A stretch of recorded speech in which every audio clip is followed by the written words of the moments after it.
but I think the UN was set up with three goals in mind. First, peace. Second, equality. The United Nations, as we said at the time, was built. Yes, we cooperate out of need. In 2020, the United Nations turned 75. And the United Nations, as we said at the time, was built on a principle. Yes, we cooperate out of need, but a human need to cooperate. In 2020, the turned 75. The world is very different today than it was in 1945. What will it look like in 2045 when the UN turns 100?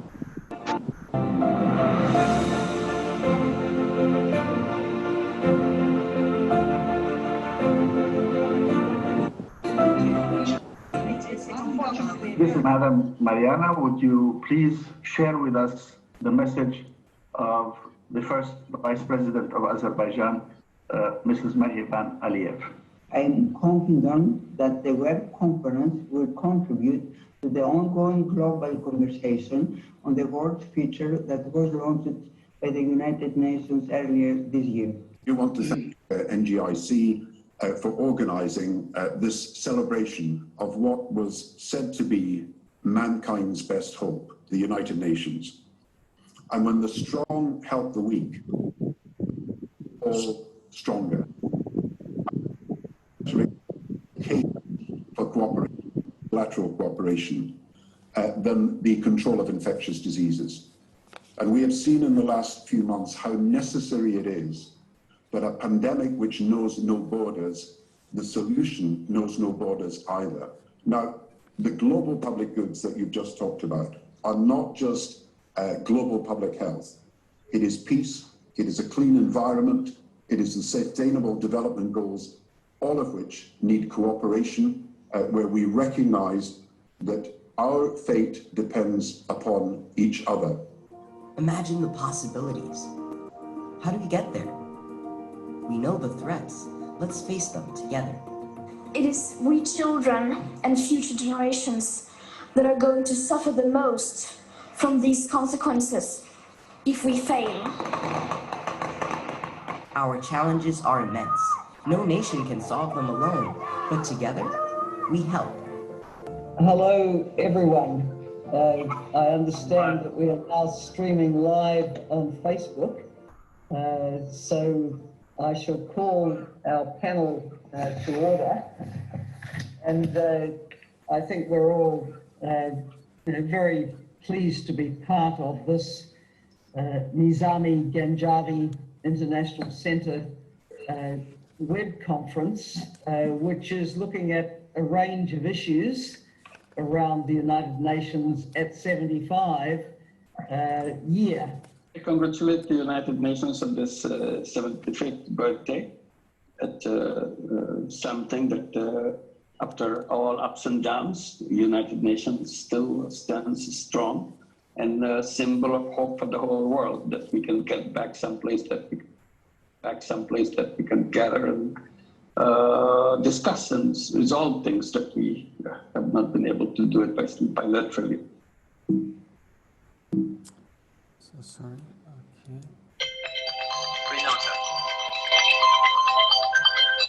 Yes.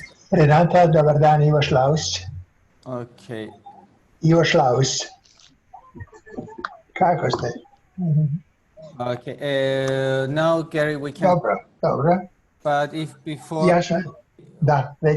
I would like just to mention, two very important points. Especially, I think that it will be interesting. A couple days ago, our member, whom we've been listening, Helen Clark, been appointed as co-chair of the high panel of the World Health Organization to investigate of the results if the World Health Organization's activities and involvement with COVID-19 being successful. And the second one is NGIC joined the Lancet Commission. The Lancet Journal created a special commission on Lancet COVID-19 Commission. and NGIC is part of that commission for 18 months to have a research with its members.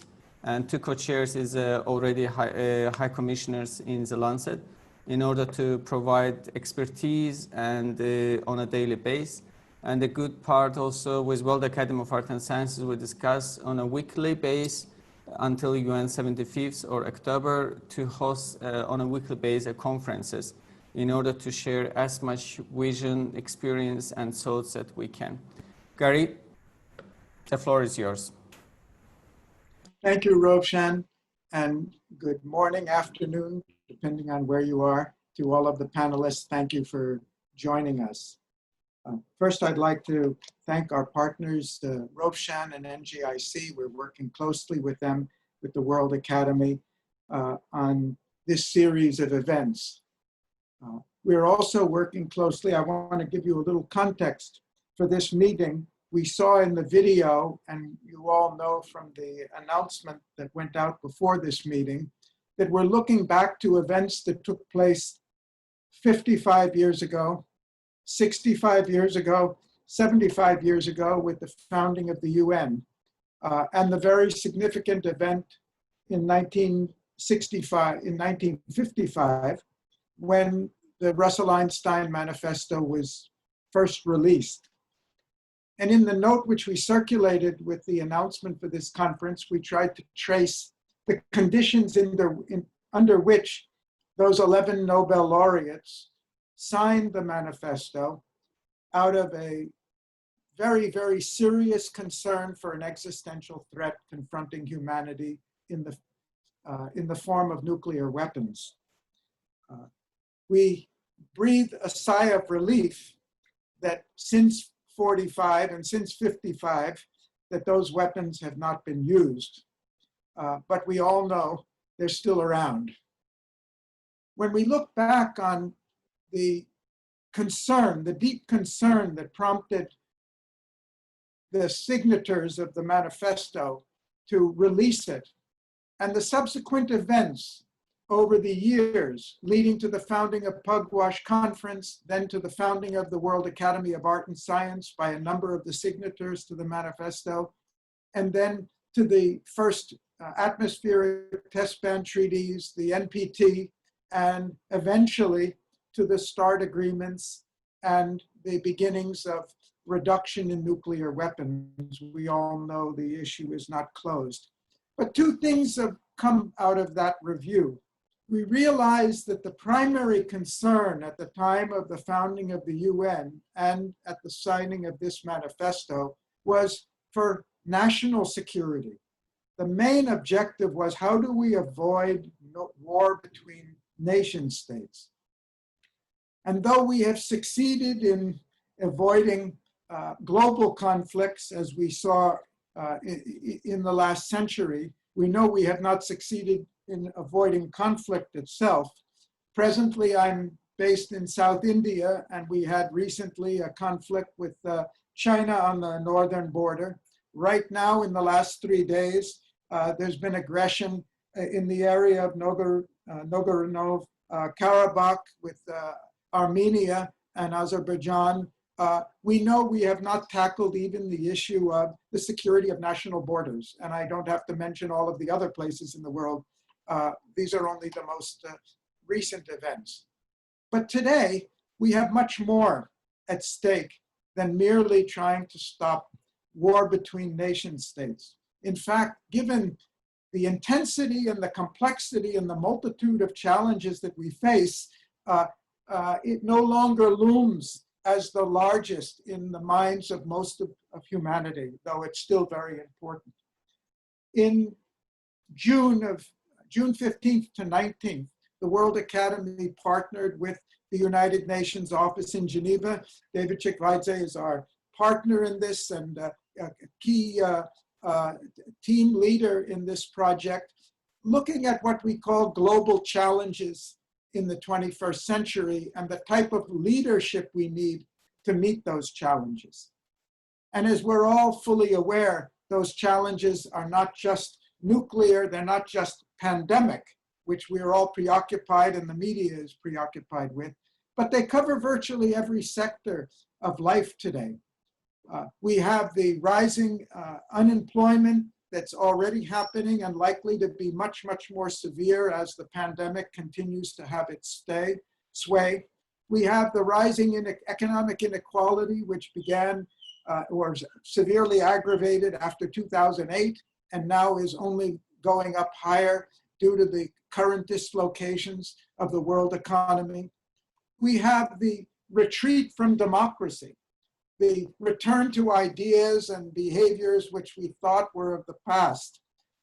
We have more rise of authoritarianism. We have the breakdown of the sense of multilateral cooperation. We have undermining the trust and confidence in our multilateral institutions, in our national institutions, in the media around the world. All of this coming at once. And of course, beyond all of it, looming larger, if not more imminently, but larger in the minds of those who have been looking at it, climate, the threat, the existential threat of climate change. So it's very clear that our 75 years experiment in multilateralism has a greater challenges before it even than it had in 1945. And in our conference that we had, the e-conference in mid-June, there was a unanimous view that emerged from it that we need to redefine our very conception of multilateralism. Multilateralism of nation states dealing with the issues of war and peace between nations is simply not adequate to deal with the challenges confronting humanity today. In 1948, we had the Universal Declaration of Human Rights, which drew up a wonderful, magnificent list of idealistic values on which we, nations of the world, agreed to collaborate. And yet we know at that time, the declaration had very little power. It had no legal force for imposing. It had no dynamism for realization of those values in reality. But now, some 70 years later, we have the SDGs, which are really the translation into operational terms of the values that were included in the declaration. The values that define for us, 193 nations, define for us what we mean by human security. We're no longer just talking about national security. We're no longer just talking about avoiding war or nuclear weapons. We're talking about providing for the human security of every person on Earth. And if our multilateral system is to play a leading role in doing this, I think there's a universal consensus that we need to redefine it. We need to reinvent it. We need to strengthen it. We need to change it. We need to transform it into something that's fit for purpose in the 21st century.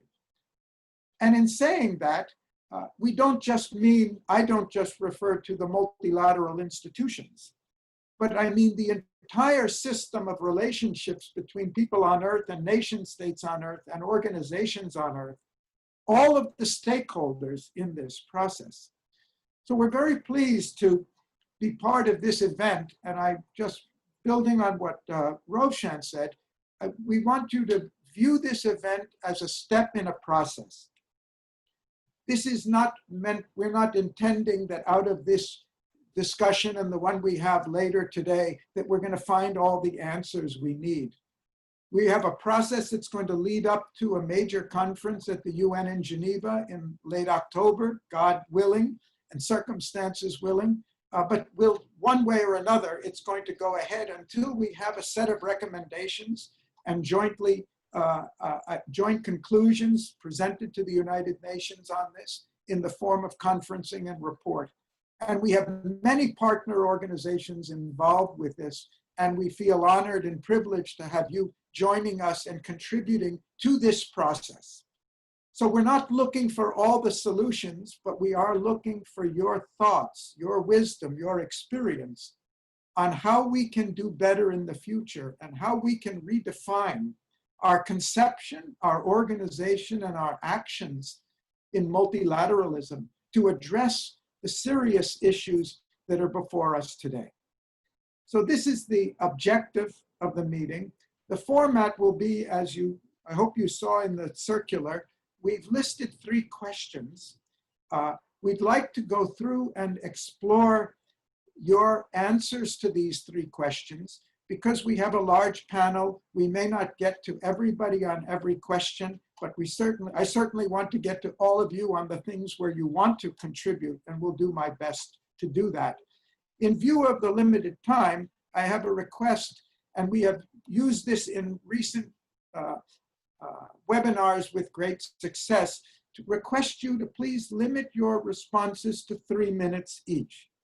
Now, no subject can be dealt with in 3 minutes each, but I think you'll see at the end, I hope you will find that at the end that we have gotten the maximum benefit out of the time we have available by each of us exerting a control on the amount of speaking.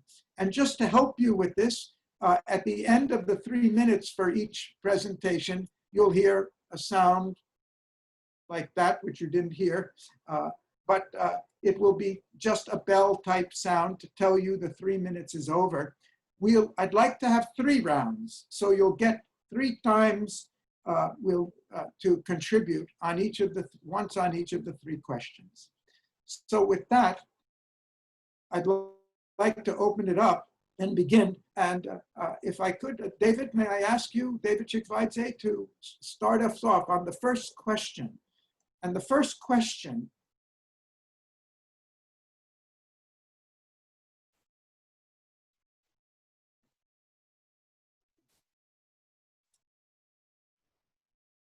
I'm sorry, I can't hear anything. David, that's because the question went behind my screen. Oh. You didn't say anything. It was that I didn't say anything. So the first question is, I'm asking, what can be done to educate public opinion and generate political support for multilateral cooperation at the level of nation states? I should explain that the 3 questions will be, first, at the level of nation state, secondly, at the level of international organizations, and third, at the level of civil society. So whatever you think can be done from the level of nation states to strengthen the multilateral system, that's the question before us at the first round. David. Thank you very much. I don't know why you picked on me, Gary, with such array of talent and positions and important people. I guess it's the alphabet. First of all, I wanted to say what an honor it is to be among such titans of policy and intellectual heavyweights. One small caveat, as Ravshan said, well, obviously I still work for the UN. However, in the true sense of representing the UN sort of collective opinion, that takes a little more coordination than my participation here has entailed. So I'm out on my own recognizance, as they say, and to a great extent I speak my mind. I never pushed the party line, even when there was a party that I worked for. So with that out of the way, it's a very tough question you're posing to me, Gary, I think to all of us, because nation states are not really prone to be somehow coerced into anything. That's why they're nation states. That's why the Westphalian gene is very strong to this day. On the other hand, multilateral collaboration is a tool. It is not something that is sitting separately and is and its custodians are international organizations. No, international organizations themselves are products of the member states. And we, speaking of all international organizations, are there to help member states perform what they want to do. But they need to want to work with the UN and with other international organizations, rather through them. If they don't do that, then we come to the issue of an organization that is not at the center of policy, or whatever it does is ineffective because the member states are not, their heart is not in it, nor their action. So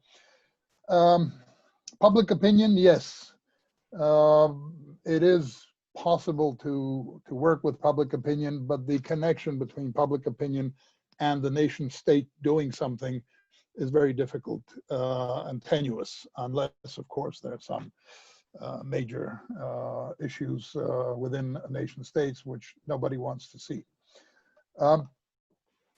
Not to be too long, I just want to make one point, since this is triggered by the Russell-Einstein memo. You know, I think a key point, in order not to be talking about everything in general, I think a very important point is the reason why this manifesto saw the light of day and why we are talking about it today, because the problem hasn't gone away. You know, my Director General, at my suggestion, retweeted or tweeted the information about the Russell-Einstein manifesto, and there she said at the end, I wonder what these great minds would say if they saw our landscape today. And that is the question. You know, just one little anecdote. Most of you probably remember a very obscure but very important meeting at a very high level. June 1967, in a small town in New Jersey called Glassboro, President Lyndon Johnson met with Premier Alexei Kosygin of the Soviet Union. And Johnson was trying to impress on Kosygin the truth that defensive strategic weapons were destabilizing. And the Soviets at the time couldn't understand that. They couldn't wrap their brain around it. But Kosygin came back, and very shortly, in 1971 and by 72, that concept became the keystone of the so-called SALT I agreements, which was the ABM Treaty. Now, 40-something years later, in 2001, President Bush, W. Bush, 43, basically tells his colleague, an opposite number, that they are leaving the ABM. So the mentality of a member state is what is, and how a member state, any member state, sees the elements from which that nation state's security is made up of. And just to finish on this and stop taking the floor for so long, with regard to disarmament, the element of disarmament within the array of the various other elements, such as nuclear weapons, those who have them, such as conventional weapons, such as economic strength, etc., disarmament had a growing portion within this overall strategy pretty much after the manifesto, and especially after the 1962 Cuban Missile Crisis. By today, by the last few years, decade maybe, that portion attributed to disarmament within the strategies of nation states is constantly diminishing and has diminished further, while the reliance on nuclear weapons for those who have them or who aspire to them is increasing, as is reliance on weapons in general. So just to come back to what you said, Gary, and finish with that, what we are faced with, the real problem is, how do we get member states to renounce the use of force as a legitimate tool? That is the key issue, and I'm not sure we can do that, because it's It's part of human nature. The weapons have changed, but we have fought since tens of thousands of years, the first humans, and we continue to fight, whether it's over watering rights or whether it's about geography, it's about power, influence around the world. It is the same mentality. We pick up a stick and we fight. Thank you. Thank you, David, for going first. I didn't mean to put you on the spot. I actually did it because the presentation that you did at the conference in June and the paper that you presented, which we published in Cadmus, I thought was such a perceptive analysis of the problem of multilateralism that it would be a good start for us, which I was certainly right. You've come to a critical issue. Thank you, Gary. And well, thank you. And the fact that struck me, I remember very much in June, was to say, the answer to fixing our multilateral system doesn't rest primarily or even centrally with the multilateral organizations. It rests with their members who have created them, who are really their owners of them. And that's why we started at the level of the nation state, to be clear that the problem lies in what the members want and what they're willing to do. And you've raised fundamental issue of it. And I thought a very good point was that in spite of the fact that our security issues are so much broader today, we're spending more money on the old definition of national security when we need tremendous resources to deal with our economic, social, health, employment, and ecological challenges. So we really have a mismatch between where we perceive the threats and where the threats are imminent and all around us and on all sides. So thank you again. I'd like to now call on Amra Musa. Please share with us, with your very long experience on these issues, how does it look from your perspective? Well, thank you very much. This issue is with us, and all of us, especially in the so-called third world, are thinking of it and how to get out of this dilemma without allowing the same treatment and the same maneuvers and the same way of leading the world to continue and resume after the end of this corona thing. I believe that the issue of international peace and threats to international peace and security will have to be reconsidered. International peace and security, the old meaning is so narrow. Now, with the pandemics, with the climate change, with the resurgence of racial and religious discrimination, must have their place on the agenda of threats to international peace and security. The UN Secretary General has mentioned that, has stressed that point, and I believe that part of the renovation of the system, of the multilateral system, will have to address the problems of the Security Council. The Security Council itself is the problem, the major problem, the essence of the problem of the multilateral system. Just, we don't have to imagine, but only days back, few days back, a resolution on the issue of corona and the ceasefire and finding a way out of it came to fruition, and the Security Council adopted a resolution. After 8 to 9 months, if not a full year, the Security Council was unable to address this point. So the failure of the Security Council to address a major threat to all of us on this universe is a point that we have to stress, to address. Another problem is that even the General Assembly failed to address the issue properly. So sometimes, you know, you remember that when the Security Council fails, we all go to the General Assembly. It became irrelevant. As the Security Council failed, the General Assembly failed, there was no strong political position of the United Nations against this new major threat to peace and security and stability of the world. That's number one.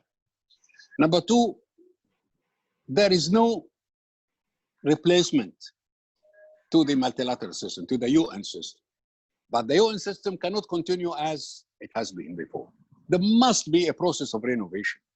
There must be a process of redefinition. And our work should concentrate on issues rather than on rhetoric. We have to address it and formulate some proposals, some ideas for the international community to address and to discuss in order to formulate something of the recommendations. For example, you talked about the renouncing the use of force. And we see the use of force all over us, around us, involving the big powers, involving the permanent members of the Security Council that is supposed to deal with threats to international peace and security. Now, the public opinion all over the world, and in particular in in our part of the world, not only the Middle East and Africa, but Asia, Latin America, and so on, we are all flabbergasted. What do you really want? Is it another trick to start by, we have to change and end by changing nothing, or just cosmetics? Now, to tell them that let us address the international situation while saying exactly the same. We want to see action. We want to see the multilateral system producing an answer to the new threats to international peace and security. In fact, to the existence of the people themselves. Is there an answer that the leadership in the world, that the UN has provided for those people about pandemics? Nothing. About climate change? Nothing. About poverty? Nothing. So if you want the international system to read, or as you said, let us educate the public opinion. How can you educate the public opinion? To read again the declaration, the Universal Declaration of Human Rights, or to read the principles and purposes of the Charter? No, we need action. Let us see what the Security Council has to say. Let us see how what the United States and China and others have to say in their challenge. That is number two. Number three, in fact, when we talk about renovation of the system, it is not only the states that we have to ask to do the change. Let us not forget that there is a new element that has to be stressed. That is the international civil society and the national civil society. Those organizations, more or less, have only one door. They have more, but the main door is to have a consultative status with the Economic and Social Council. This is not enough. Their voice must be heard in the General Assembly, in the Security Council, a role in the new system. So this is, in the 3 or 4 minutes I have as a beginning, those are my points. Thank you. Thank you very much. Thank you particularly for the last point, because we're going to come back to it. It's very important. But you also said something else that I thought was very important. You mentioned that though the nation states, especially the Security Council members, are not talking according to the whole rationale, the whole reason and justification for the system, but the people. And you mentioned in Asia and in the Middle East and other places, but I think it's pretty well around the world. The people in the world are losing their patience with the way the nation states as a whole are operating today and pushing for change. And that came very clearly in the conference we had in June, where the view from all over the world was unanimous. We really need to fix this. We really need to redesign it. So thank you very much for your comments. And thank both of the first speakers for your brevity. I appreciate it. I know how challenging it is under these circumstances to remain brief. I'd like to now call on Bujar Nishani. Can you please share your views on what we can do at the level of nation state to strengthen collaboration at the multilateral level? Please. Thank you very much, Mr. Chairman. I would like to start thanking Nizami Ganjavi International Center and my friend Rovjan for having me in this very honored panel and conference. I would like to say hello to all participants and expressing my honor to be part of your discussions. Thank you so much. Because I am coming from a region which is not a big one, but since the Roman Empire time and nowadays, it has been and still is very sensitive one, because it has been and it is not just a crossroad between the East and West, but mostly as a bridge between East and West. Maybe because of that, the history and time has been so diverse in this region, and some bad situations in the times have been involved the people and the interest of the different kinds of societies and sides of the war. But I would like to focus on one element which is discussing in our panel, on the multilateralism and cooperation, how important it is for us. And referring on our region, which is interesting example to focus and to explore about the experiences on the multilateralism and cooperation and coexistence. Because of the history and because of the time, in such a small region, but such sensitive one, you can find different kinds of cultures. And history taught us that we have been experiences both models in this region. The hate and good understanding. The wars and peace. The developments and stagnations.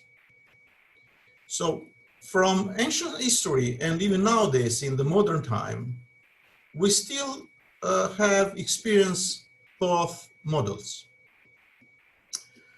In our region, we had the latest conflicts, armed conflicts, in regions so close to the heart of Europe. The dissolving of former Yugoslavia brought this region in a very, very terrible times. We had the same views that we saw since the First World War or Second World War. But last decade, in our experience, has been not just dramatical changes, but people of our region from different countries are believing more and more on the peace and stability as a best possibility and the environment which might bring opportunities for all.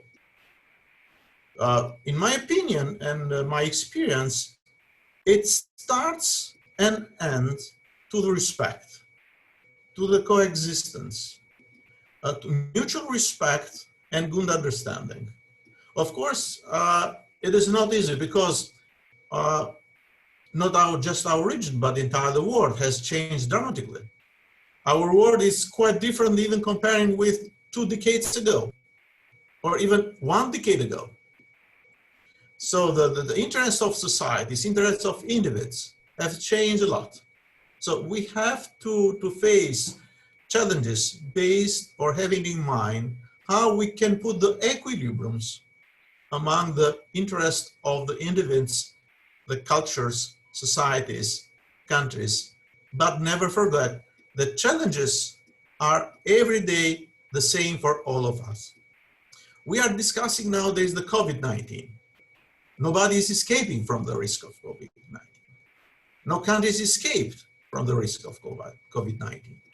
But it's not only the COVID, but we have different, and that you, Mr. Chair, mentioned lots of the unemployment, the economic developments, the environment challenges, and lots of things which still remain as serious challenges in front of us.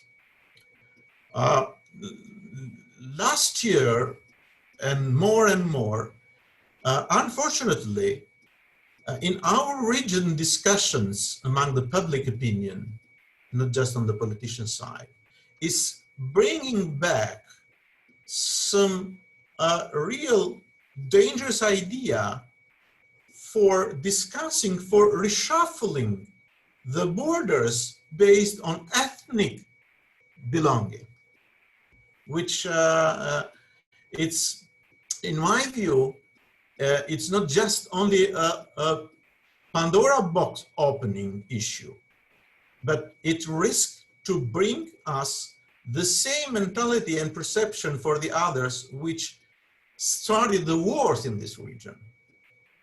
Not just in the Balkan wars, in First World War, but even the former Yugoslavia wars. But on the other side, we can show the good examples when the people can reach each other through the communication, through the common transport, through the digital communications. So what we can do for improving these relations, I think coming a little bit very shortly and briefly to the two other questions that you have put in our discussion. May I ask you if we could take that up in the second round so that we have time to Yes, with pleasure. Yeah, of course. Thank you. Thank you for raising a very important point. The issues are not just between nation states now, but we're going back to issues that we thought were resolved with the formation of nation states, It's clear the whole system and all the premises on which we're based are being challenged.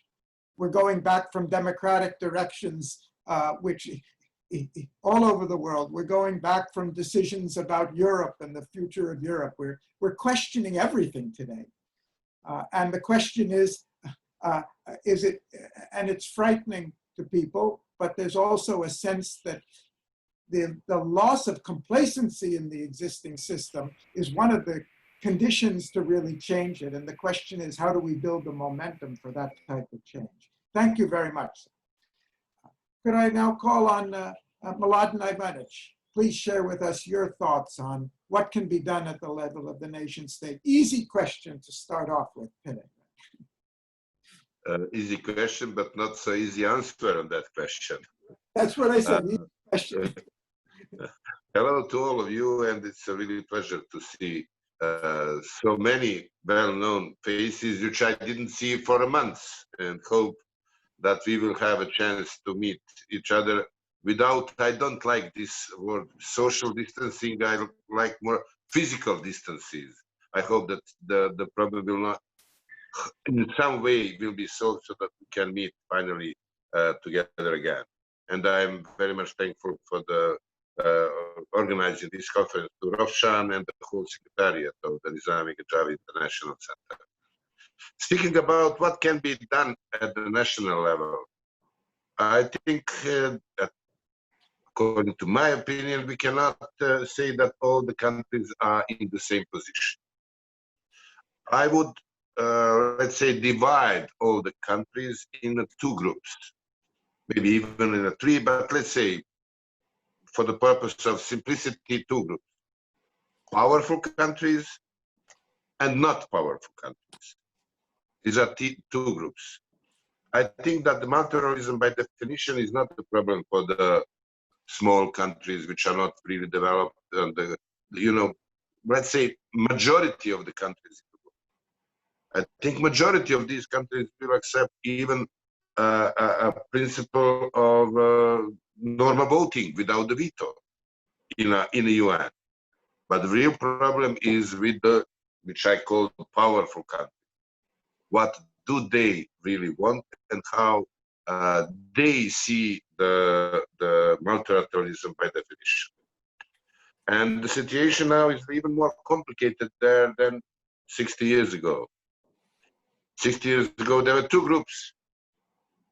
There was a NATO on one hand, and there was a Warsaw Pact on the other hand, and so-called non-alliance movement. Now we have more groups, definitely. In the modern world, we have definitely United States, like a very specific single strong player. We have Russia, we have China. We have, let's say, EU, which is still not completely defined, like a completely new independent player. But there is EU approach in the multilateral institutions.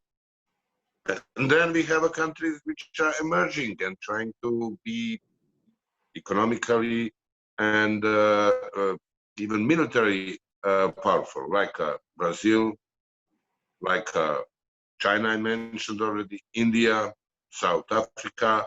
You know, I wanted to mention some of these countries who would like to be seen like permanent members of the Security Council.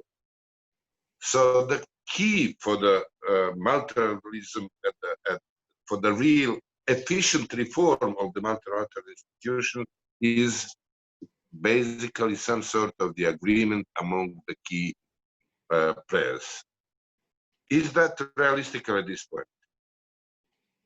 I'm not so sure. I am coming from the country which was faced with the war, and that war finished 25 years ago. And you know why? Because there was agreement among the key players, international players. I think that the peace in Bosnia, the Dayton Agreement, is the last agreement where on the same side was, where United States, Russia, EU, Croatia, Serbia, Turkey. To imagine that this is possible now, I think it looks very unrealistic. So I think that the main pressure to re-emphasize the multilateral institution has to come from the countries which I call strong, regardless, is it economically or military. And I don't think that these changes will come from the leaderships. The leaders in these countries, especially in the last 2 decades, are very populistic. They are not leaders with a vision.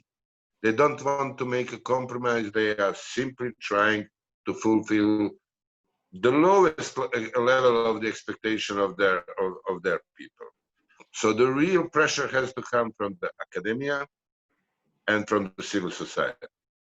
I would be very happy if there would be some sort of the hippie movement again, something which will create completely new ideological perspective of the modern world, which will change completely the way of daily thinking, the way of thinking that this is just oriented on daily issues. I hope that there will be some sort of the movement which will broaden this perspective. I think that this is the only way to do something in efficient way. Thank you very much. Thank you very much. And I share a lot of your sentiments, very interesting comments. We'll come back to civil society again, because I think there's a broad-based awareness nowadays that we need to involve a much wider section of the society which understands the need for change, not just the populist leaders or the entrenched positions of nation states, if we're going to really see a change today. Thank you. And now I'd like to call on Hekmet Sitem, longtime fellow of the World Academy, and of course a very experienced diplomat. Please, sir. Thank you, Mr. Chairman. First, I would like to congratulate Nizami Ganjavi International Center and Roshan, of course, and of course the World Academy in Art and Science. The good things, of course, we could see many friends that we haven't been seeing them almost more than a year. I think one truth of which Russell-Einstein Manifesto reminds us once again is that human beings choose not to remember that their humanity even in the darkest and most trying of times. The COVID-19 pandemic has thus far proven that it has the upper hand in the threatening the health, lives of millions, and even security and cooperation in the world. For example, even in this difficult time, there is no worldwide strategy to combat the pandemic. Instead, we have national and even often narrowly nationalist responses, none of which has been effective in lasting way. I think the world will be different, but with more close borders. And I do think that we will have even more populist leader in the world instead of cooperation after the pandemic. The blame game, because the blame game continues, leaders of countries accusing other countries, including the World Health Organization as well. Priorities is very unclear. There is the debilitating fear of current power holders concerning the economy, often prompting them to take steps for economic recovery, but which in turn increase the risk of the pandemic lasting longer, with no cooperation in this area. I think there is need to return to basic our homes and schools. To put in more concretely, the philosophy of humanity should be mandatory teaching throughout the educational system in the world. This requires the teaching of respect for all living things and in a broader sense, respect of nature. We have to teach humanity and to human beings. Because now I think the poor is getting poorer and the rich is getting richer, even in these difficult times.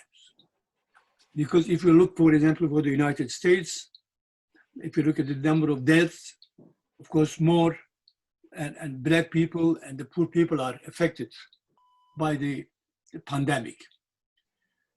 And the international organization is not qualified and active enough how to deal with this problem this time, and even after the end of we know how long it's going to continue this problem.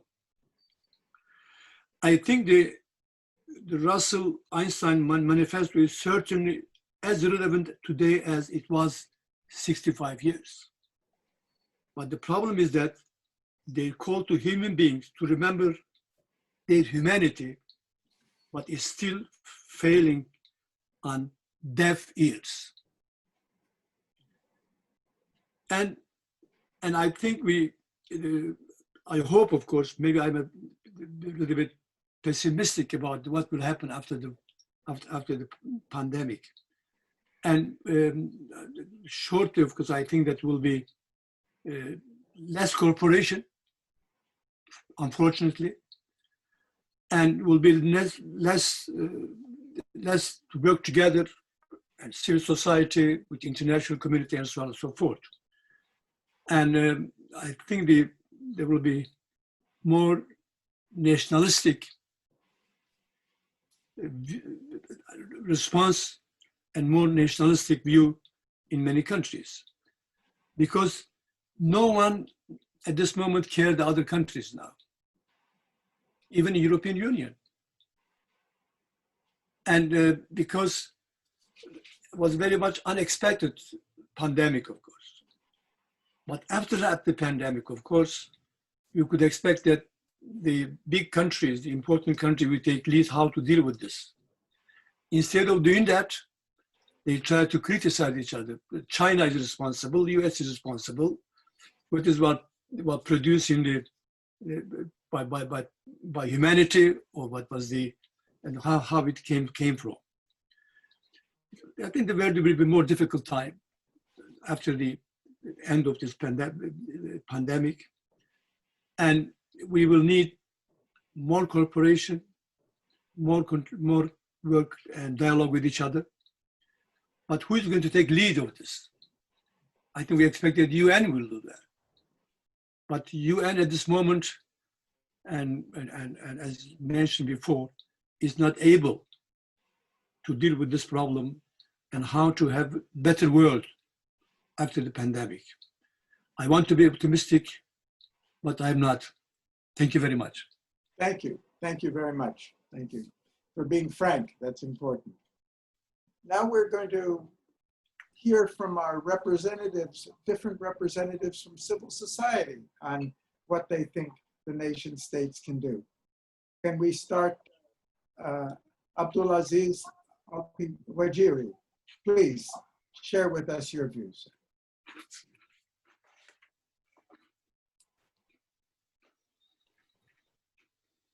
Please unmute your microphone so we can hear you. Can you hear me now? Yes, yes. Okay.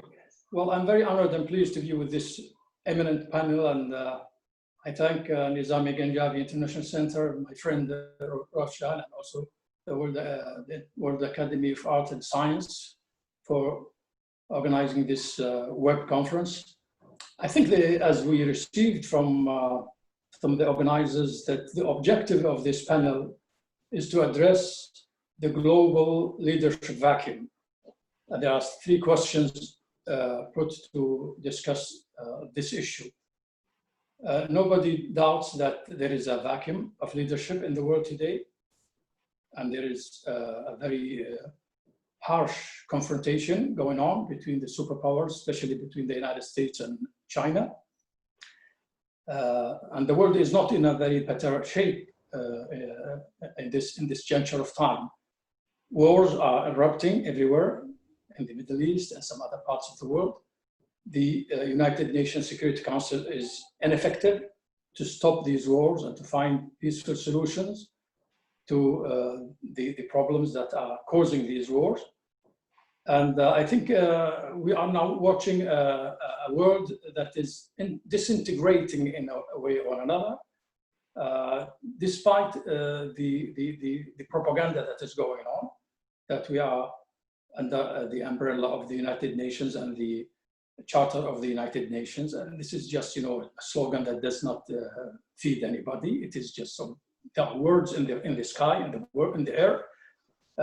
People are dying because of these vicious wars.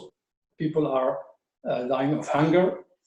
The climate is polluted because of our own making. And the international organizations are incapable, ineffective. Look at the WHO now. It is being fought by one of the superpowers. And lately, the United States withdrew its membership and participation in this major organization that is dealing with a very important issue, which is the COVID-19 that is killing hundreds of thousands of people and affecting the economy of the world and affecting travel, affecting all kinds of actions, economical, political, social, cultural, educational, you name it. And also the issue of the lack of will in some leadership that are below the five superpowers, who are not finding a way for themselves to unite and cooperate to form a front to stop this hegemony that is not helping world peace and security. So if we want to find a way out of this dilemma, I think the only resource for us as workers in the international organizations or in the civil society organizations, or as individuals, intellectuals and academicians, is that to master our efforts to create a front to press the values of peace, of security, of the unity of humanity on the basis of equal levels, not on a basis of prejudice or discrimination, or rich and poor, strong and weak. And this is not idealistic ideas or thoughts. They are really valuable ethics that we have to disseminate and make people adhere to and work for.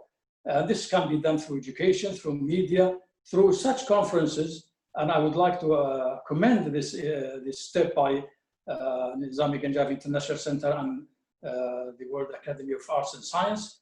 We need a lot of this to spread awareness and educate people about the threat that is facing them if these wars, if these small wars or regional wars might one day erupt and become wide world wars. Because if they go to that level, then the world at large will be destroyed. And this is the essence and the spirit of the manifesto that Russell-Einstein has produced years ago, and we have to emphasize it now. Because look, if the continuation of the struggle between the United States and Russia, which is on the economic basis now, develops to become a geographical challenge and struggle, then another world war might erupt. And if it erupts, it will not be limited to those two countries, but it will spread all over the world, and it will make the life in this planet impossible. So the only way that we can do is to continue pressing our values, which are humanitarian values, which are ethical values, to make people believe in them and support them, and press the leadership, which is weak now, as we have just mentioned. There is a lack of leadership and vacuum of leadership. But we are hoping that by the end of this year, maybe we'll see a change and something new comes, and some spirit of strength will come to lead the world to a better harbor, to a better future. And I think without this, we will never come out of this dilemma. Thank you very much, sir. And I must take the opportunity to say that the World Academy, we would be very interested and look forward to collaborating with this ESCO to explore how we can work together on issues like this. And we can have your inputs for the Global Leadership Project that we're working on as well. Pleasure to listen to you. Thank you. Alan Ware. Alan, you are a civil society organization, but have spent a very large part of your career working with parliamentarians in national governments. So you have a lot of experience on how the national governments work. What is your view on what could be done at the level of the nation states to support greater multilateralism? Well, thank you very much, Gary. And it's a great honor to be invited to speak on a panel of such eminent statespeople and experts in the field. So thank you very much for this. So I come from New Zealand, but I've been living in the United States and in Europe to engage on these issues, and with a very strong focus on engaging parliamentarians and to support United Nations processes for peace, disarmament, and international security. And I think your question about how to elevate the actions and support of governments, nations for multilateralism, you quite rightly have focusing very much on the United Nations, which I think is very, very important. One of the things I think we need to do, whether it's civil society, parliamentarians, former statespeople, heads of government, is not just to criticize. It's very easy to criticize, failings in whatever institution or whatever government or whatever proposal. I think it's also really important to highlight where there have been successes in the peace and security disarmament field in the United Nations system, and how we can utilize those to expand on multilateralism. From my country, we've had some really good and successful examples of using the United Nations system for these issues. And on the anniversary of the Russell-Einstein Manifesto, I did a blog article, which, thank you, you've linked to this on your website, where I highlighted two of those that we use just as examples, because they're not that well known. As I said, we often hear about failures, but not the success stories. So the two success stories I put on was with regards to threats to our security in the Pacific. One was the nuclear tests that have been conducted by the nuclear weapon states. And particularly by the 1970s, there was one state remaining that was testing nuclear weapons in the Pacific. That was France. They were testing them in Mururoa, French Polynesia. And this was a threat, not just to people in French Polynesia, but to the region, because of the radioactive fallout, but also because the nuclear tests are stimulating a nuclear arms race. So what did our government do? Along with Australia and Fiji, launched a case in the International Court of Justice against the atmospheric testing, and that was successful in moving France in 1975 to stop its atmospheric testing. Then they continued underground, so we went back to the court again in 95, and again that case was successful in moving France to stop its underground testing, and that test site is now closed. It was a really important example of the use of the International Court of Justice. Now, we're not the only country that's used the International Court of Justice to resolve international disputes that are a threat to peace and security. Costa Rica, for example, used it when Nicaragua, occupied, the island in between their two countries. Costa Rica abolished its standing army, but decided they weren't going to reconstitute the standing army. Rather, they took the case to the International Court of Justice. And again, that dispute was resolved through the International Court of Justice. So this is one of the elements of the UN which we need to highlight. It's often forgotten about on these peace and security issues, but it can be very, very helpful to resolve disputes in applying the United Nations Charter and international law. So one of the things we should be doing is encouraging every country to accept the jurisdiction of the International Court of Justice, the compulsory jurisdiction for disputes that are unable to be resolved through diplomatic means. And 76 countries have done so far. We need more to do that. And that provides one of the mechanisms that can be used.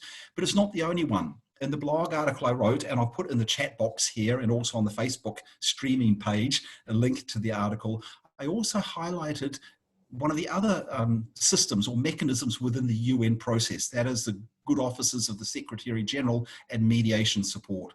And we utilize that. In New Zealand, we had a case of state-sponsored terrorism against our country. It was blowing up by the French Secret Service of our peace boat, the Rainbow Warrior. And I was involved as a volunteer for Greenpeace, showing people over the boat just before, the day before it was blown up. So, it was quite personal to me, being very involved in this. What did we do? What did New Zealand do? We caught two of their agents, and one of the Greenpeace people was killed through this terrorist act. When we caught their agents, France put an economic boycott on New Zealand. So our government was punished by a much more powerful country for upholding the law and rights. So we employed the mediation services of the UN, and that actually resolved the situation. So we actually came to an agreement with France about how we would deal with the issue. France gave an apology, gave compensation. Greenpeace got a new boat. We got a fund which has been supporting peace and disarmament out of the compensation money from France. And we've now got good relations with France. This is just one of the other mechanisms. Chapter 33 of the UN Charter outlines a range of these mechanisms and approaches that can be used to achieve peace and security. We need to better promote those.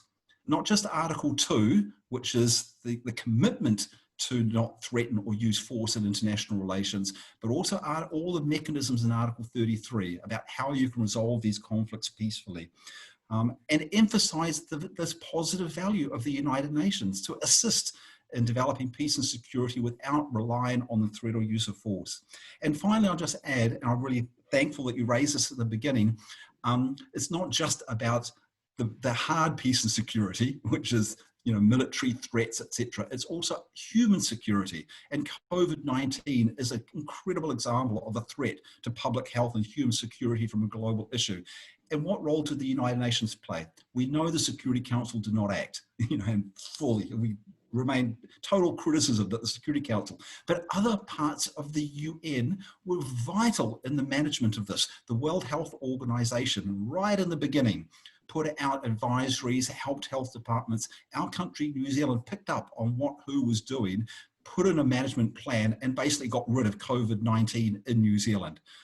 And as a result of that, Helen Clark, who was involved behind the scenes, has been appointed to the WHO COVID-19 review process. Other countries which did not follow or engage with the World Health Organization well on this, like the United States, what's happening there? The COVID-19 is still going because they are not engaging properly with the United Nations. And yet, President Trump blames the WHO for this. It's crazy. He's blaming the WHO for his own inadequacies in implementing what could have been a much better management process.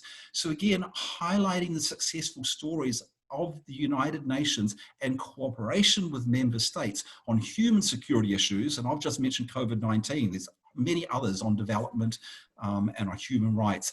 This is really important to get public behind multilateralism and to show that we don't have to throw out the baby with the bathwater. The UN is not perfect, but there is so much in there that can be used to help peace and security, including in preventing war and in resolving international disputes peacefully. Thank you. Thank you, Alan. Very practical. You've really highlighted the areas where we're not aware of what's been done, and more practically even of what can be done and where we can use it, and where we're not using it in pandemic. Wonderful clarity in what you said. Now my old friend, Ivo, former president, now honorary president of the World Academy, who led us through some very challenging creative times. Ivo, please share some, and a former political figure, a member of the parliament in Croatia. Ivo, what are your thoughts? Thank you very much, Gary. Let me start with the question posed by David. What would Russell and Einstein think if they were among us, and what they would say? First, they would see a considerable progress in various declarations, agreements, and so on. We can start with something like the CTBT, Non-Proliferation Treaty. And then 5 years ago, there was Transform Our World, the document by the UN. So there, they would be quite happy. On the other hand, of course, they would see that from the two nuclear power at that time, now we have 9 states, 9 sovereign national states that have nuclear power and that may have their own parochial reasons of starting using some of them, okay? Now, of course, among those things which I mentioned as a significant progress, let me take something which, when it happened, many of us thought that it is really a very, very significant step. And this is what is called Iran nuclear deal. Now, what is the fate of nuclear Iran deal? The fate is that today, actually, one of the important participants decided to withdraw. And that is something we have seen already, 80, 90 years ago, when Germany and Italy withdrew from the League of Nations. Okay, now, so this is the situation. In terms of the general understanding, of course, as at that time, we know that the world can be destroyed in less than a day, though the official MAD doctrine is no longer a part, is official, is in reality there. So we still have the mutually assured destruction, whatever we want to say, which of course, as I said, implies that the world can be destroyed in a single day. Can be. However, the situation is much worse in a sense that the world will be destroyed in less than 10 years if we continue with our economy and our politics as it is done today. And it's absolutely necessary to reduce pollution, to do something with the sixth extinction, to do something with the climate change, to do something with the increasing precariat. So we do need a major paradigmatic change, both in economy and in what we call politics. However, though this is very, very nice, and this is of course following exactly, remember your humanity and forget the rest, this is not easy. Now let me turn to the words said by Mr. Musa when he said that actually UN Security Council is really the source of many problems. And I would exaggerate, I would even underline that and say that the Security Council from 1955 till now has shown remarkable incompetence. It's really unable to do a number of things. More than 30 years ago, and then repeated several times during that time, there have been suggestions that in addition to the UN Security Council, we should have something which is Environmental Council and possibly Economic Council and something like that. Of course, we have some very good examples based, for instance, in ILO, where we have the combination of sovereign states, but we also have trade unions and we have business people. So possibly something like that should be done to reduce this enormous role by sovereign nation states that, after all, have been designed for some dozen to 2 dozen European states in the 17th century. Is definitely not adequate what we have now for 200 states in the 21st century. That, of course, I fully agree with the statement said before. It is a very, very changing world. So it is possible, it is absolutely necessary to strengthen the multilateral cooperation, but also to enrich it, to have other things. We know, for instance, that the agreement between scientists of all various countries, those even that come from the so-called country at war, are quite good. For instance, Pugwash is an example of that. We have excellent achievements by several civil societies, many of them getting even the Nobel Prize. So the situation is serious. It's definitely that Einstein and Russell would not be happy and would be very, very concerned with our situation. Thank you. Thank you, Ivo, very much for pointing out with clarity what the position is today that we have to work from, and how it looked from their perspective. We've been looking back, you've been looking forward from their perspective to see how the situation has changed. Our last speaker in the first round, and then I'll say a little bit about the second, Mila Popovic, is the member of the Executive Committee of the World Academy and the chairman of our nomination committee. Mila? Thank you for having me. And first and foremost, I want to thank all the participants, eminent participants of the panel. Wonderful to be here to share the hearts and minds of the moment. And most importantly, I want to thank my dear friend and colleague, Rovshan Muradov and NGIC for taking the initiative, for taking the leadership that is very much needed to connect the knowledge and to convene the agencies.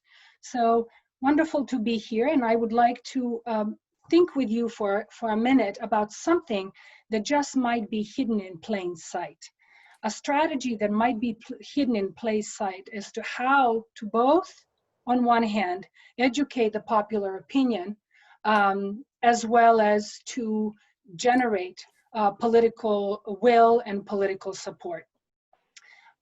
There has been an intense focus recently on the question of cultural strategies for human development, peace, and multilateralism.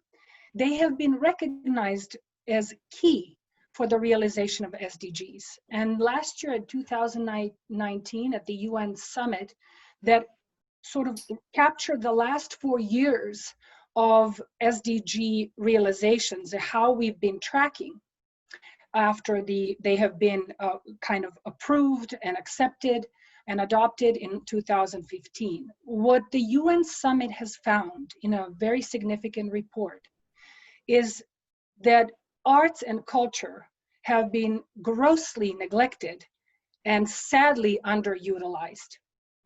And I will mention that quickly, and we'll be able to hopefully a bit later or just point to some specific strategies some specific examples of accelerating human progress and scaling out human adoption of new social norms.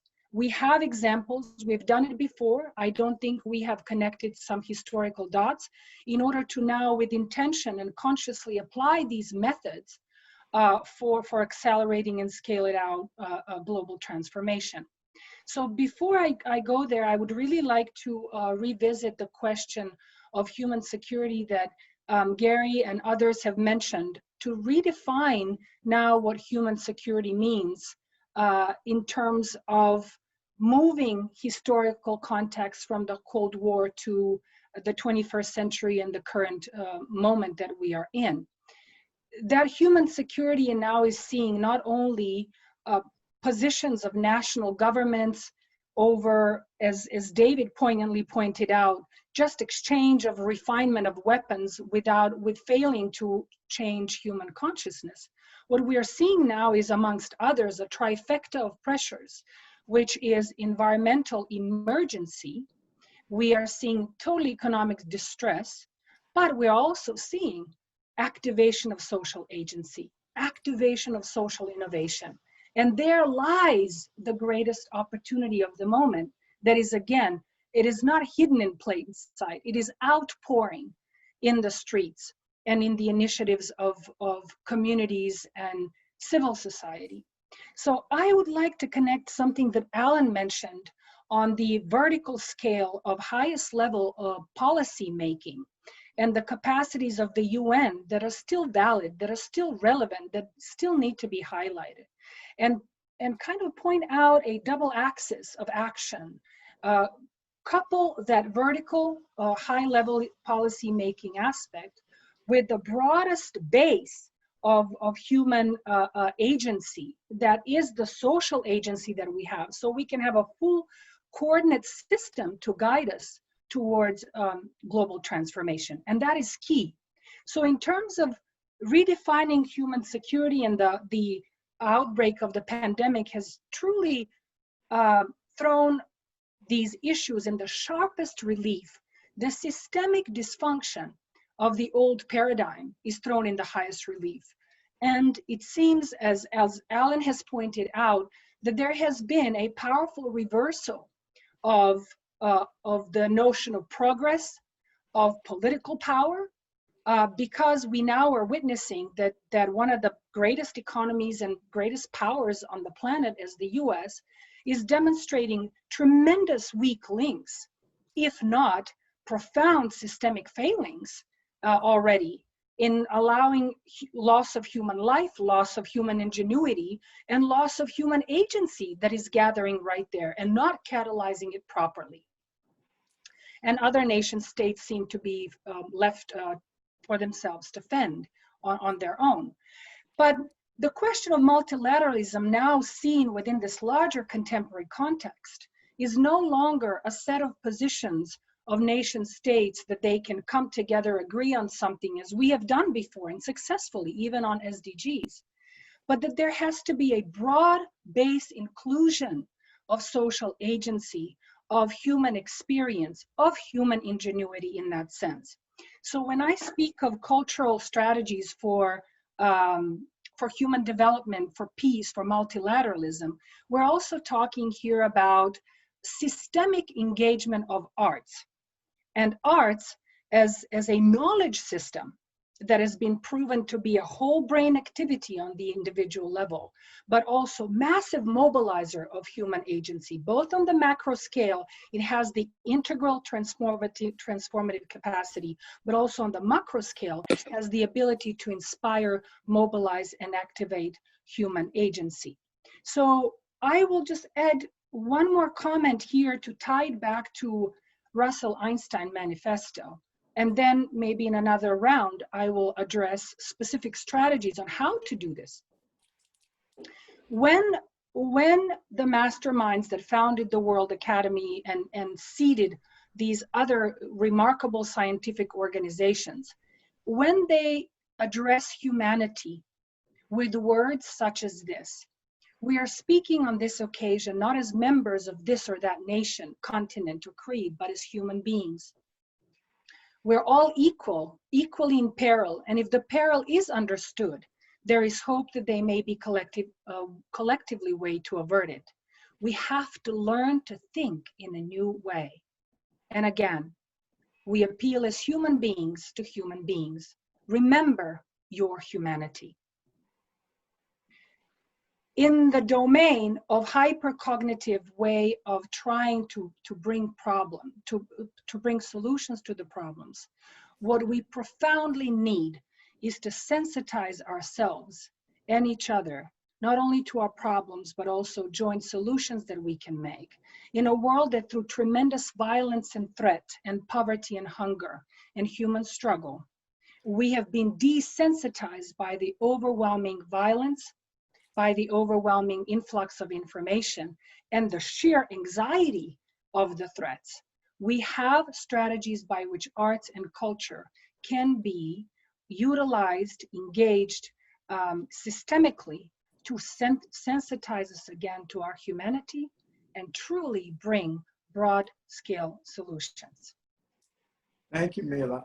I think you've been a beautiful complement to the discussion that started at the top and is gradually coming down to the base of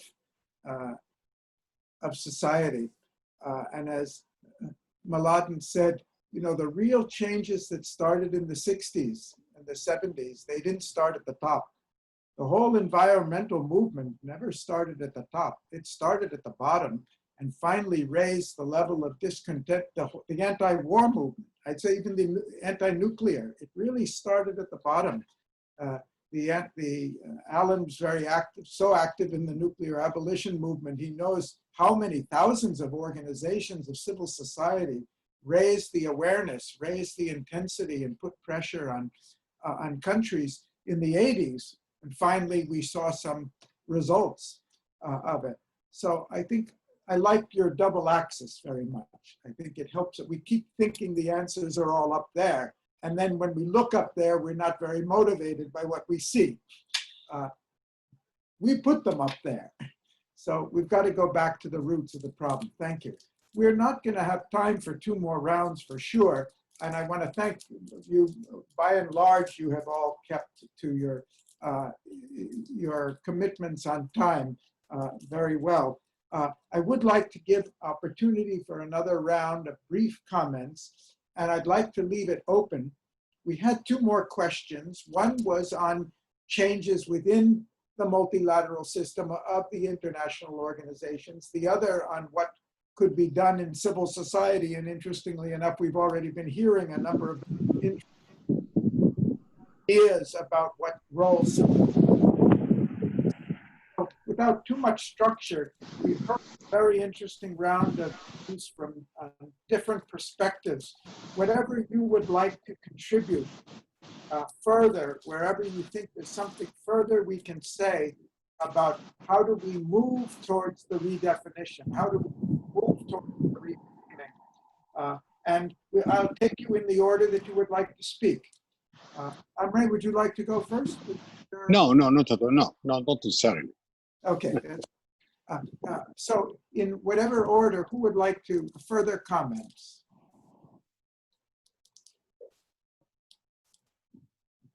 David, I don't want to put you on the spot, but as a good friend, I actually, I didn't want to go first. I thought Dr. Musa would go first. Doesn't matter really. What I wanted to say is just a vignette, you know, to add as a basic part of the conversation. I would really urge all of us to, sorry for the musical accompaniment here, my grandkid. Culture. My assistants. You know, we are facing such humongous problems. It's such a challenge to move all this, what we've been talking about, that unless we are very disciplined in our own references to various concepts, we may be further off the mark and we may miss the point. What I'm just asking is that when we do the analysis, that we remember that these organs of the United Nations organization do not exist in some third dimension. There is no such thing as the Security Council, other than the members of the Security Council. There is no such thing as the United Nations. It's a concept. There is the United Nations Secretariat, the likes of me, hired help, who are hired by the Secretary General, the only person appointed by the member states to help them. So is it the Secretariat staff that are not producing? Is it the member states? Is a conglomerate of the Security Council? Is it the 5 permanent members of the Security Council? Is it the 193 members of the General Assembly? Or are we talking about the UN system, which needs major reforms? It needs major reforms because the organization sprang up haphazardly, if you will, not connected to the various decades in which they sprang up. So the member states, 193 are still the member states that are part of those organizations, but they are in 64 or 85 or whatever numbers, but it's still the same member states.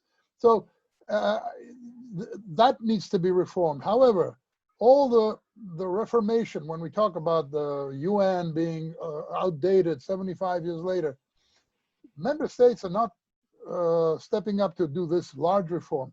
They are bleeding the UN Secretariat of funding by not paying their dues, and are making the bureaucracy reform itself. Of course, the bureaucracy should be reforming itself, but that reform is not going to yield anything, because other than being very insular, the member states also are the ones who have to support the Secretary General in the reforms that he performs, but they do not do that. So, we are in a catch-22 situation. And the very last thing, I'm sorry, it's longer than I wanted. We should be saying, and I've heard this today as well, that the UN is failing the people.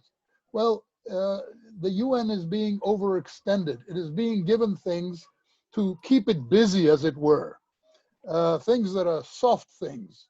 As long as the UN keeps away from peace and security issues which the member states jealously guard for themselves.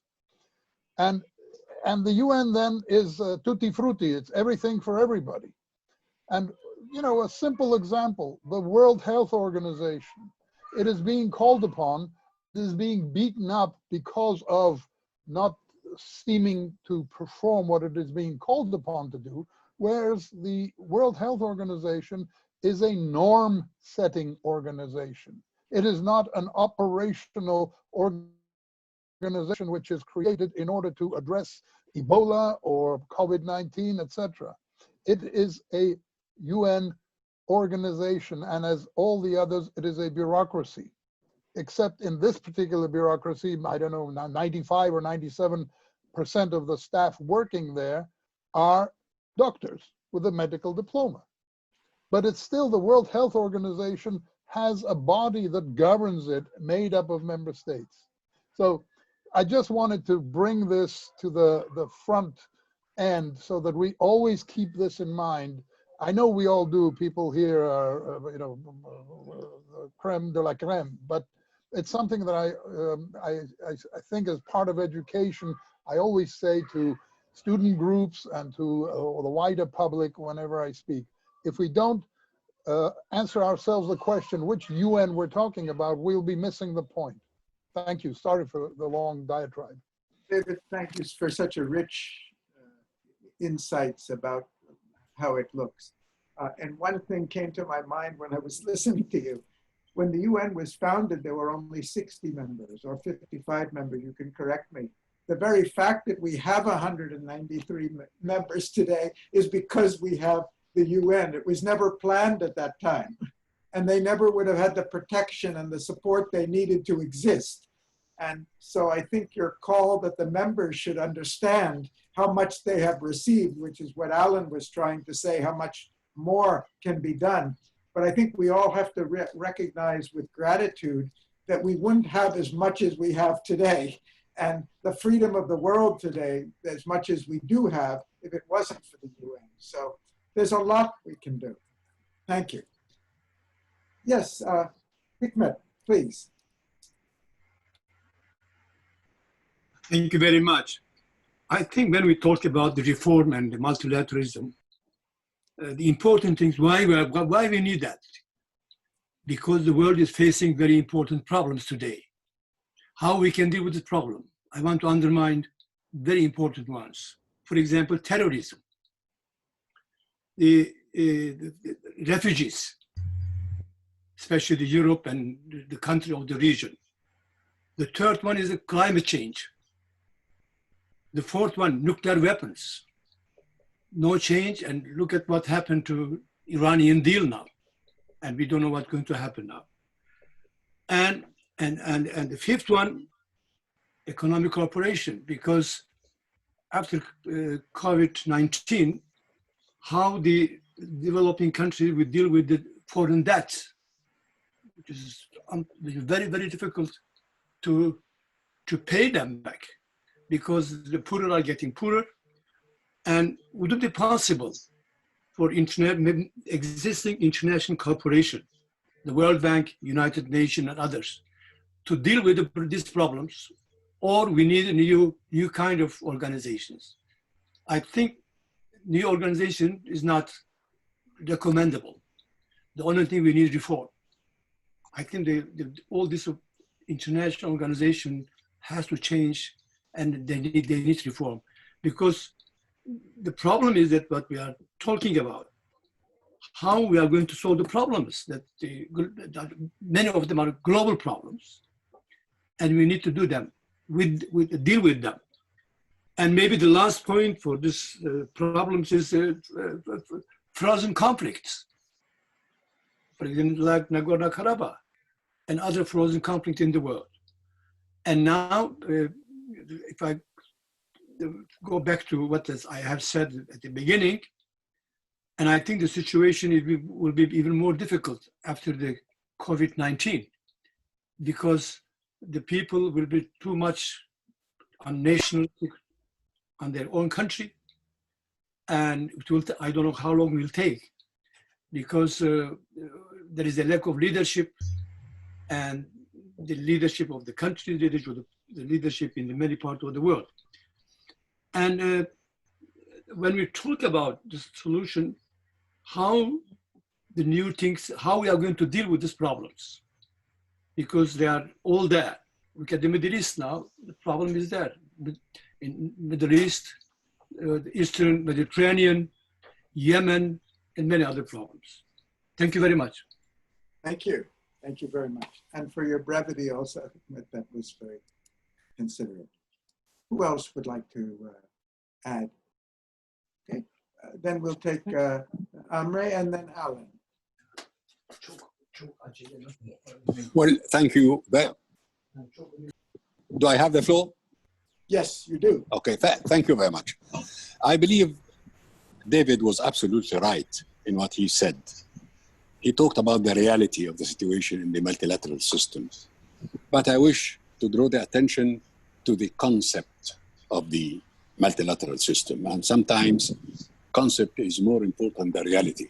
And we are talking about the concept of the Security Council, the concept of the multilateral system, and the failure of those bodies, which at the end, if, of course, the states are responsible, but the concept of the multilateral system, of the United Nations system itself, has to do, and we have to deal with it. That's number one.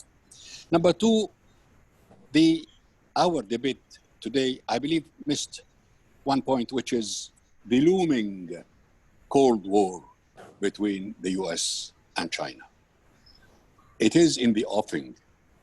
The situation leads, or would lead, to a confrontation between those two big, great powers.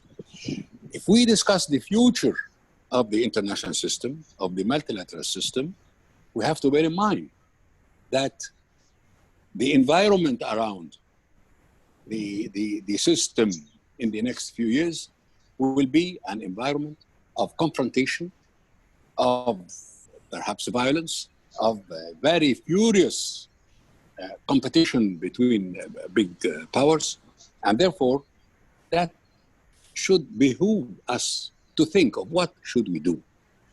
I believe, and Hikmat Shatin referred to that point, the concept of a third power, a third group of countries, like non-alignment of the last century.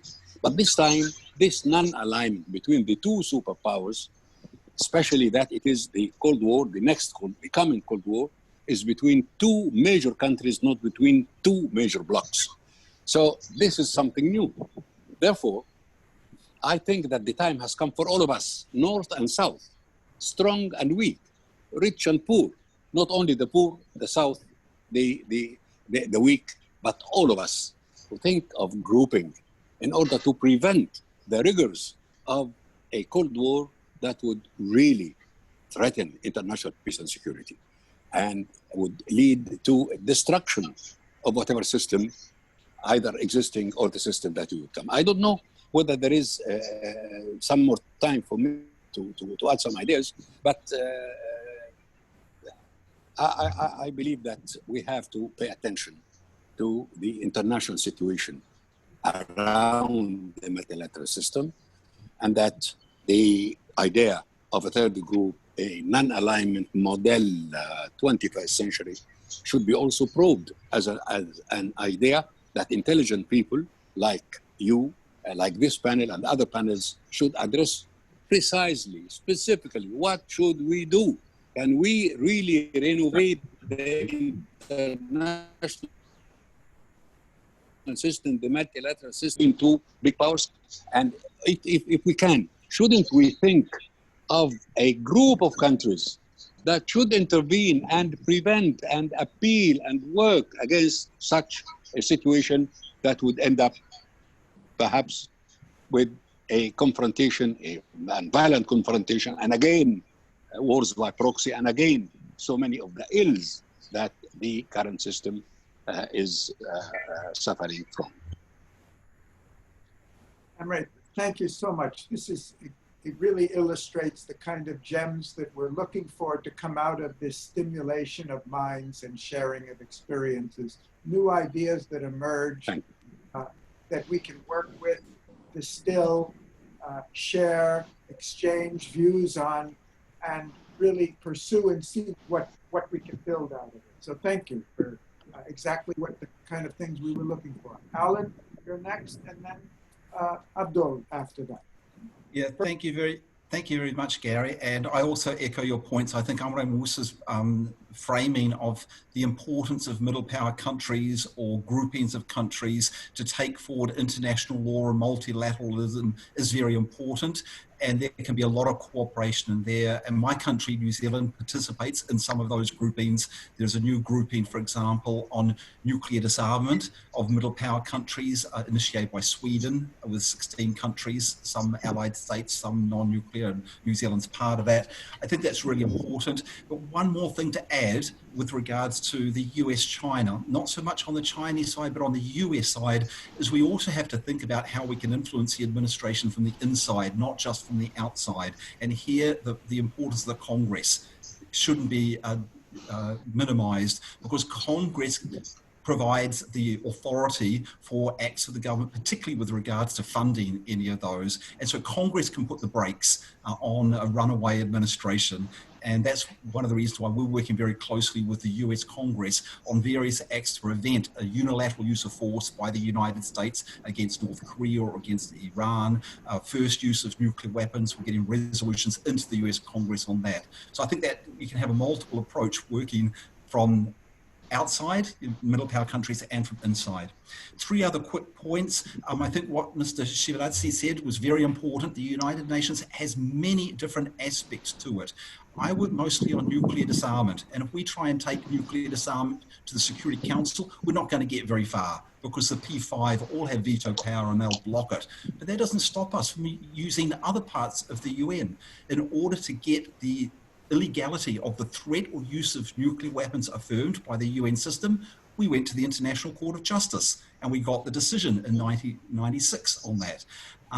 In regards to the violation of human rights by nuclear weapons, we went to the UN Human Rights Committee, and the United States and the UK tried to block it, but they couldn't. They didn't have the votes. So in 2018, the UN Human Rights Committee came out with the General Comment 36 saying that the threat or use of nuclear weapons violates human rights, and there's an obligation to work for disarmament and to give reparations to those who have been affected.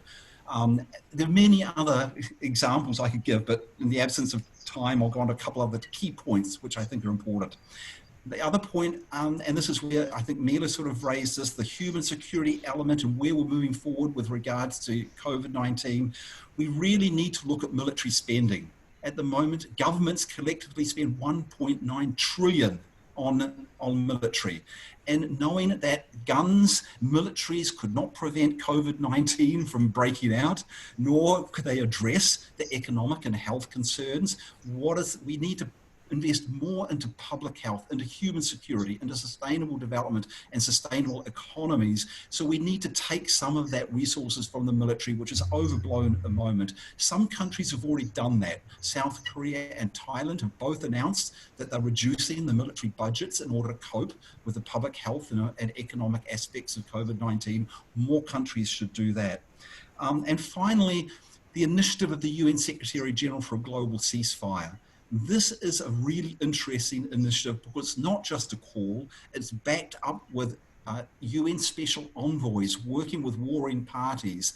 And the COVID-19 is like the excuse and the front reason for it, because of course, when there's armed conflict, you can't put into place the public health mechanisms nor resolve the issues, to stop COVID-19. But it's more than that. And I think it was that David also talked about frozen conflicts. This idea of the global ceasefire is actually addressing some of those frozen conflicts by helping the warring parties to realize the benefits of moving towards cooperation and resolving that and not just fighting each other.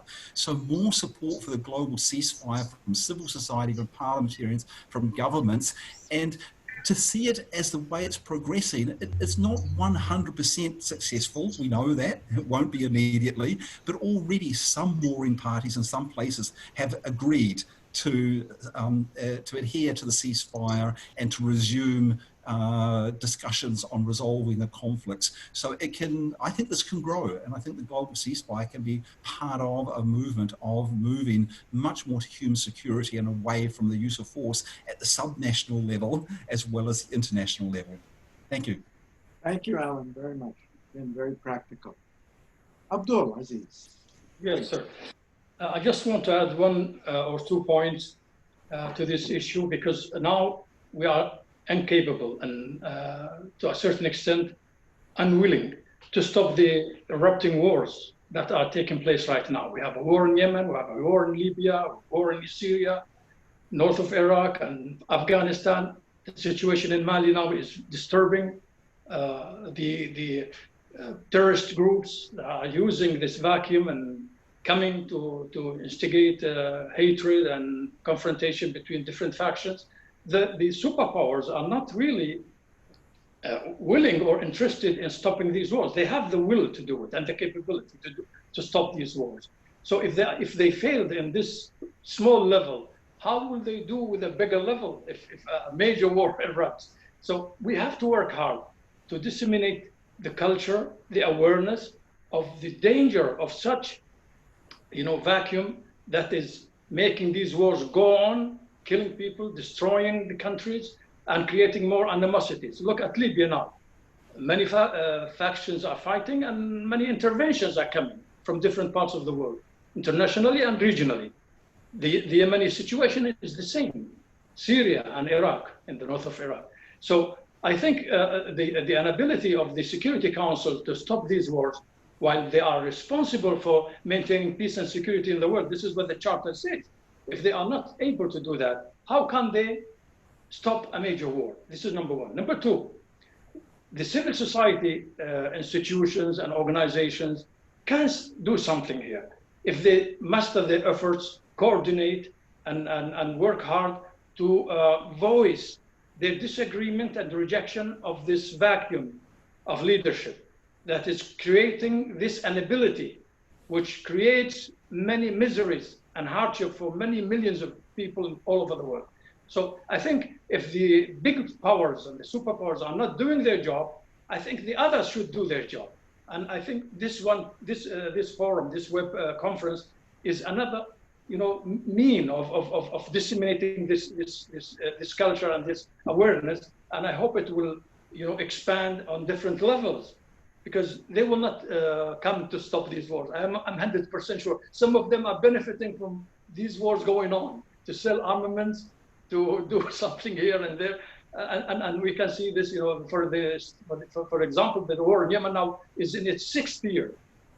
And I am sure that the Libyan war will go on for more years, because there is no sign of solution to it. And the same thing goes to Syria and Iraq and Afghanistan and many other parts of the world. So please let us concentrate on the theme of the panel, that our objective is to fight this vacuum of leadership by doing positive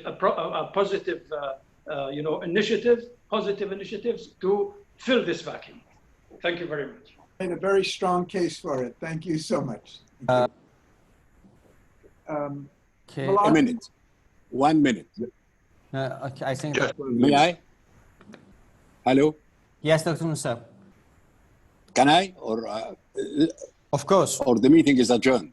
No, whenever you want to say anything. Okay. Then I just want to add, since so many problems were mentioned as threats to peace, security, and regional and international stability, I wish to put on record also the Palestinian question and the problem of annexing territories illegally that would create major security problem and stability problem in the Middle East. Not only Afghanistan or Yemen or Libya or Syria or Iraq. This is all correct. Yes, indeed, there are a lot of problems, but we should not ignore the existence of a very major problem that would go beyond what we can imagine of troubles in the Middle East. That is the Palestinian-Israeli feud over the territories and the decision to annex some of Palestinian territories. Thank you. Thank you. That's great. Maladen, you wanted to speak, and then I think Mila and. Just a short comment. I very much like this idea of Amr Moussa to have so-called 21st century no-alliance movement. But I think that it will be not so easy to achieve that because of a few reasons. Lack of the leaders also in the not so powerful countries. We don't have real leaders with a vision also there, not only in the powerful countries, but also there. I think that there is a hope. One hope for me at least, it's the European Union. European Union is by definition multilateral institution. In spite of all difficulties, European Union still didn't cancel all the basic values on which the European Union was established. And I think that these basic values are extremely important for the UN institutions also. They're basically similar. Yes, fortunately, EU is able to implement that much faster than any other country. But in reality, the same values are there. And I hope that the European Union will overcome its current difficulties and that EU will lead this process of emphasizing the role of the UN and importance of multilateral institutions in the current world. Thank you very much. Thank you very much. Okay, we have Mila and Ivo. I think Ivo will have the last word. How appropriate. I would like to question the idea that we lack leadership. We definitely are witnessing crisis of conventional leadership, but the leadership of the people that are able to self-organize is there. Even our youth has been able to self-organize in unprecedented ways. And for me, it seems that our conversation is still hinging profoundly on what nation states will do, which I agree with is an issue, and there are institutions put in place that we will not be dispensing of nor I think we should dispense of them. We need to transform them from within. But the conversation is quite narrow in a locked-in set of positions, while the people power is converging and self-organizing everywhere in the world in a truly multilateral way. If you have, the death of George Floyd in the US, that is a total catalyst for human rising all over the world. I mean, people poured into streets in Brussels, in Tehran, in Seoul, in South Korea, at the exact same time when the people are not only distrusting US power, they're detesting US establishment. But the minute US people showed up in the streets for something that is an affront to human dignity, people all over the world showed up in the streets. And believe me when I tell you, it takes a lot of local organizing for that to happen. So the institutions and communities and initiatives, informal institutions, are there. It seems to me that the UN stands the greatest chance to be revitalized and to be relevant in an effective way, where it can propose cultural diplomacy, where it can rebuild trusts, or at least ameliorate conflicts, is by connecting profoundly to these movements and supporting those movements, because I think the people are looking up to the UN in so many ways and expecting to. It's not coincidental that the youth decided to show up in New York in front of UN. It was not opposing UN. It was a call to action with the UN. And if we are not able to connect to those walks of life, we are cutting ourselves from tremendous resources. And that's one thing. And another thing that vouchsafes to that power is to ask ourselves, how come that the national governments are really invested in suffocating arts and cultural movements? Because they feel their insulated autistic positions feel profoundly threatened by something that is being connected all over the world. I would like to share a very quick example of something that was done in 1985. I just really ask for a minute of your attention to ask you what it is possible in 2020. There was a set of Live Aid concerts held in 1985. Mind you, when the hunger of somebody else initiates your engagement in the world, imagine people in the Western countries that were not hungry being mobilized in an empathetic way over the hunger in Ethiopia. So that's what I'm calling for an empathetic revolution. I mean, these are powerful words to use. So in that moment in 1985, you have artists from all over the world coming together in countries such as Soviet Union, Canada, Japan, Yugoslavia, Australia, West Germany. This was the prefiguration of the fall of the Berlin Wall. This is what sets the stage for the fall of the Berlin Wall. So if we think it's not possible, it very much is possible. To give you just factual things, 1985, only the time of the TV communication, 1.9 billion audience in the world, 150 countries, nations involved, 40% of the world population engaged in humanitarian aid to Ethiopia, when all the artists through music and arts and new cultural meme came together. You tell me what's possible with youth, with the internet, with the cultural memes that are being spread, and the UN being able to support a whole new cultural campaign around this. I think we're truly underestimating and being blind to what's possible out there. This since 1985, and now it's 2020. So I ask of you, if we can focus more on, like I said, the double axis of action, and to finally just one point mention to honor what Mr. Musa said about the non-alignment movement. I'm a child of Yugoslavia. I'm the last generation of the grand social project of Yugoslavia. And I'm truly an inheritor of that ethos and those values. So yes, maybe it will not be easy, like Your Excellency Ivanic pointed out, to put together a non-alignment movement with entrenched nationalistic and national positions. But it is possible through Pugwash, through NGIC, through UN agencies, through World Academy. It is possible because non-alignment movement started as scientific and cultural exchange through Egypt, Ghana, India, and Yugoslavia. It's possible, but it is no longer in a locked position. It is actually in the scientific and arts and sociocultural domain that we need to engage and come together. It's on us, in other words. Thank you, Mila. Wonderful comment. Wonderful. Thank you. Ivo, the last words from your vast experience. Thank you very much. And indeed, I have to say that I am enjoying this panel, which is stimulating so many new ideas. And I will start actually with questions, some of the data and some of the criticism. So let me first criticize my dear friend Mila, not what she said now, but what she said in the first discussion. As many of us, she quoted just a part of the concluding sentence. She said, "Remember your humanity." Now the full sentence is, "Remember your humanity and forget the rest." Why the hell actually Einstein and Russell decided to put this rather not very artistic, conclusion? What is the meaning there and what is the rest?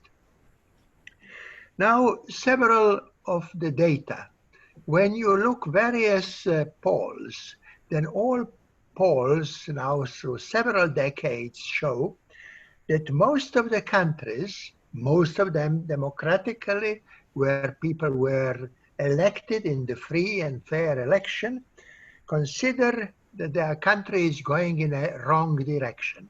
70% consider that the country is going in a wrong direction.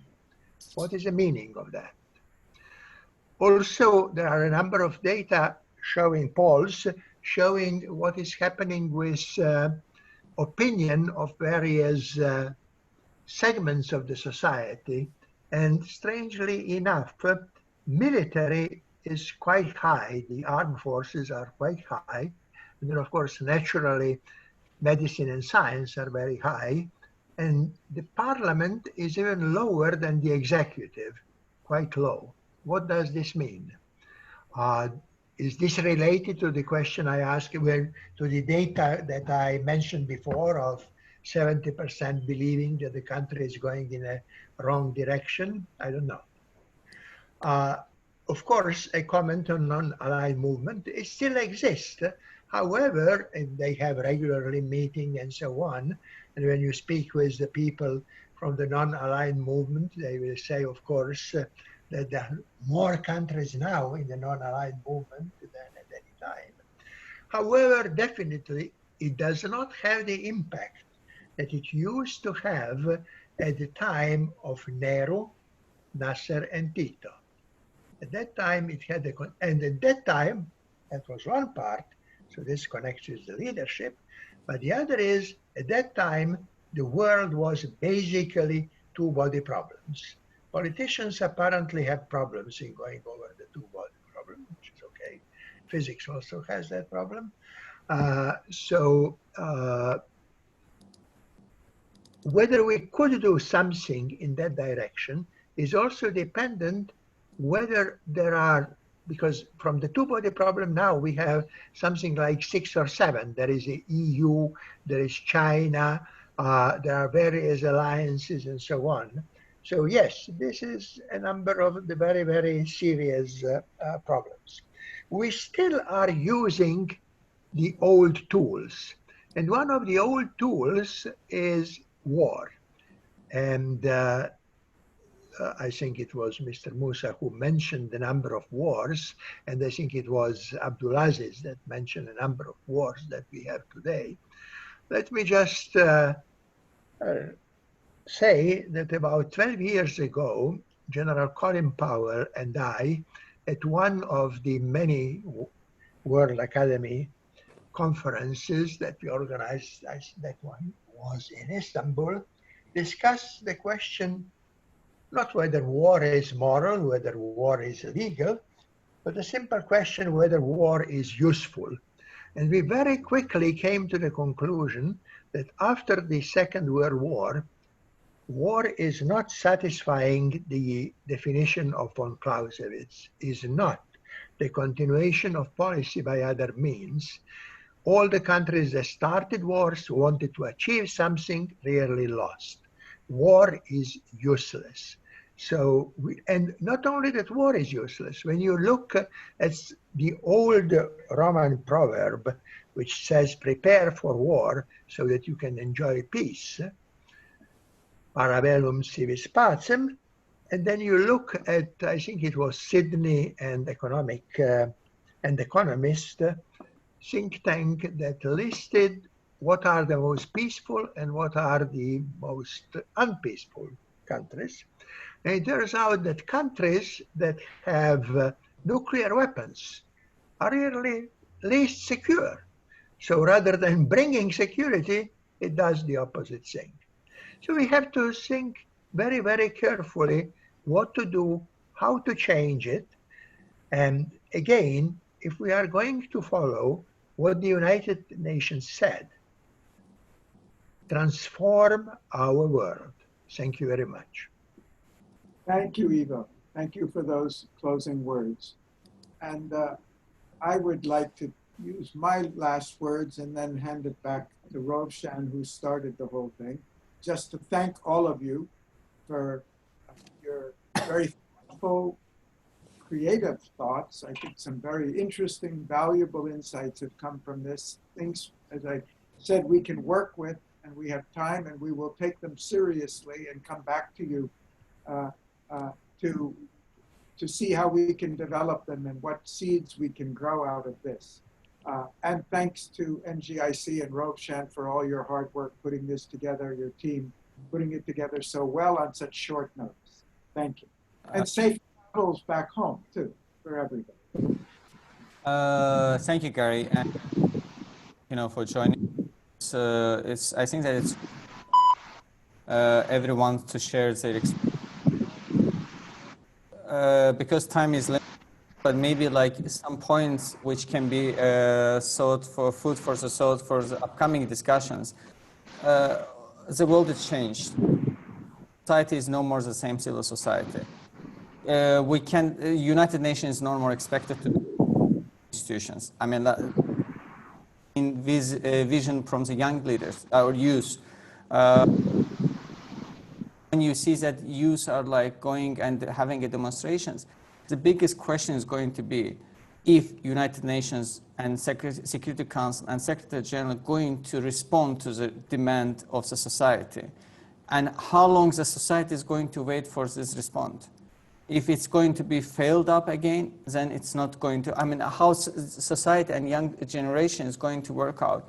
But the also most important is with UN, now there is a demand with the nations. We see that there is a demand for the private sector and also with international organizations, how they are actively going to be involved and how they are in capacity or to move up to the current situations. And all these issues like going to be quite interesting to see how we are going to move on. Thank you, everyone. And we very much looking forward to see you very soon. And in a couple hours, we'll have another session. Thank you. Thank you, Rovshan. Thank you. Thank you, Gary. Thank you, everybody. Thank you. Thank you, everybody. Bye. Bye. Wish you all the best. Thank you, everybody. We hope to see you soon. Definitely.